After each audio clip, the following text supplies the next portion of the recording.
ডাকাতি রুখতে দাসপুর পুলিশের বড়সড় সাফল্য। গতকাল গভীর রাতে দাসপুরের চাইপাট এলাকায় বেশ কিছু দুষ্কৃতী ডাকাতির উদ্দেশ্যে ঘোরাফেরা করছে বলে দাসপুর পুলিশ গোপন সূত্রে খবর পায়। খবর পাওয়া মাত্রই তড়িঘড়ি ঘটনাস্থলে উপস্থিত হয় দাসপুর থানার পুলিশ। ফিল্মি কায়দায় ঘটনাস্থল থেকে 4 জনকে গ্রেপ্তার করে পুলিশ। ঘটনাস্থল থেকে 1 রাউন্ড কার্তুজ সহ একটি আগ্নেয়াস্ত্র উদ্ধার করে পুলিশ। দাসপুর থানা সূত্রে জানা গেছে, গতকাল রাতে সোনাখালী ও চাইপাট এলাকার বেশ কিছু সোনার দোকান সহ এটিএম এ ডাকাতি করার ছক কষেছিল ওই 4 দুষ্কৃতী। পুলিশ জানিয়েছে, ওই দুষ্কৃতীদের মধ্যে ছিল লালটু বাহাদুর বাড়ি লিলুয়া, বাপ্পা দাস বাড়ি হাওড়া লিলুয়া, সুরাজ সাউ হাওড়া লিলুয়া, বাপ্পা মান্না বাড়ি পশ্চিম মেদিনীপুর আরিটে। এহেন দুষ্কৃতীর ছক ভেঙে তাদের গ্রেপ্তার করায় সাধারণ মানুষ সাধুবাদ জানিয়েছেন দাসপুর থানার পুলিশকে।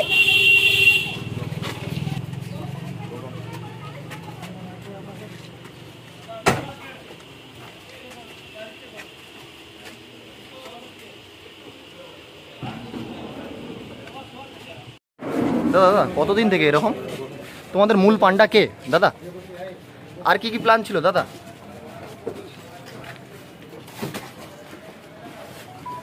দাদা কতদিন থেকে করছেন এরকম? তোমাদের মূল পান্ডা কে দাদা?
বলা বলতে বিশেষ কয়েকদিন ধরে আমরা শুনছিলাম দাসপুর থানা এলাকার মধ্যে কয়েকদিন ধরেই বিশেষভাবে চুরি হচ্ছে।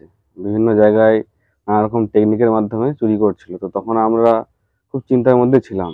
এবার গতকাল যে খবরটা আমরা শুনতে পেলাম আপনাদের সংবাদ মাধ্যমের মধ্য দিয়েই, যে ঠিক সেই গল্পের শার্লক হোমসের মতো একদম তৎপরতার সঙ্গে ঠিক টাইমে পুলিশ, দাসপুর থানার পুলিশ একদম চোরদেরকে ধরেছে, হাতে নাতে ধরেছে এবং সঙ্গে পিস্তল এবং আরও যা উপকরণ থাকে চুরি করার সেই সমস্ত নিয়ে।